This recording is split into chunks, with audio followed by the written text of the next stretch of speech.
Hai guys, aku Amanda. Umurku baru 13 tahun, tapi ternyata aku ini cukup mengagumkan. Bukan karena aku ini bintang film atau superstar, atau bahkan atlet olimpiade. Tapi karena aku ini lebih pintar dari semua orang dewasa di dunia ini.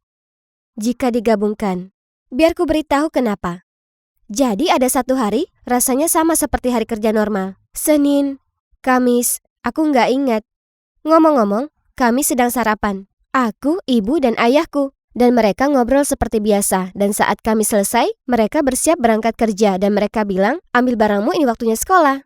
Tapi aku bilang, hei, lupa ya. Hari ini nggak ada sekolah. Karena para guru harus menyelesaikan tugas mereka atau sejenisnya. Kedua ortuku, wajah mereka berdua berubah putih pucat dan berkata, ya Tuhan, kita ini orang tua yang sangat buruk. Kita nggak ingat itu. Jadi mereka beradu argumen soal apa yang harus dilakukan. Sudah terlambat mencari orang untuk menjagaku. Dan mereka nggak ada waktu untuk menelpon salah satu temanku untuk bisa main ke rumah mereka. Jadi mereka mulai berkata, kamu yang harus membawanya. Dan gak, kamu yang harus membawanya. Dan si anjing pun berpikir seperti, ada apa ini? Ya sudah, akhirnya ayah yang mengajakku kerja. Karena ibu harus menunjukkan banyak rumah. Dan akan jadi aneh jika ada anak tak dikenal duduk di sofa.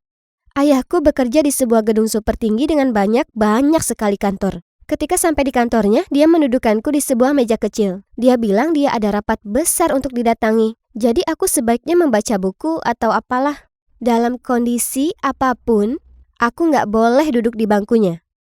Jadi ayah pergi dan aku duduk di sana.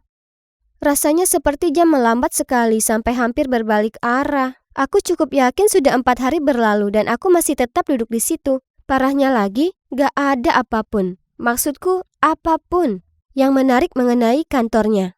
Tapi kemudian, komputernya mulai berbunyi. Seperti setumpuk email masuk dalam satu waktu. Ayahku ini orang yang cukup penting di perusahaannya. Jadi mungkin ini urusan yang sangat serius. Seperti, mungkin bahkan itu adalah Presiden Amerika Serikat. Kuputuskan bahwa aku nggak bisa mengecewakan ayahku. Jadi pada dasarnya itu adalah tanggung jawabku untuk melihat. Dan walaupun aku nggak boleh, dia akan berterima kasih padaku jika aku melakukannya. Saat aku membuka komputernya, nggak main-main. Sepertinya ada 1000 email baru yang masuk. Ada pria ini si Bob terus menulis, kami butuh keputusan sekarang. Sebelum aku bisa tahu apa yang dia bicarakan, telepon berdering. Aku ingat bahwa ayahku berkata kondisi apapun, aku nggak boleh menjawab telepon. Tapi bagaimana jika kedamaian dunia tergantung pada hal itu? Dan Pak Presiden selalu berkata, ayo, angkat. Jadi, aku nggak punya banyak pilihan selain menjawabnya. Ternyata itu bukan Pak Presiden. Itu Bob. Dia meneriakkan ke telepon sejumlah angka dan pertanyaan dan bahkan tak sempat berhenti untuk bernafas. Saat dia akhirnya selesai, dia berkata, jadi? Aku nggak tahu harus bilang apa. Tapi aku ingat dia berkata sesuatu tentang 1000 unit. Jadi ku bilang, 1000 unit? Aku rasa dia senang dengan jawaban itu karena dia menutup telepon setelahnya.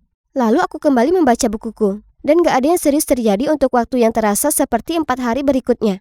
Tapi kemudian, aku mendengar orang-orang mulai berteriak di luar dan aku gak dapat melihatnya. Tapi kertas-kertas berhamburan di udara. Ayah merangsek masuk ruangan dan bilang, ya Tuhan, apa yang sudah kamu lakukan? Dia berlari menuju komputernya dan berkeringat dan mengusap keningnya ketika kami berdua mendengar derap langkah yang sangat keras menyusuri lorong.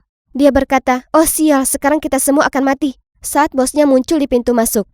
Tapi bosnya hanya tertawa dan menepuk punggungnya dan bilang seperti, kerja yang luar biasa. Ayahku sangat bingung. Tapi bosnya terus menjabat tangannya dan memberitahu bagaimana dia akan memberikan kenaikan jabatan dan lainnya. Saat dia pergi, ayahku benar-benar bingung jadi dia mengecek emailnya. Aku menceritakannya tentang panggilan telepon tadi dan bagaimana aku menjawab 1000 unit. Rupanya, akibat dari perkataanku, perusahaan menghasilkan $1 juta.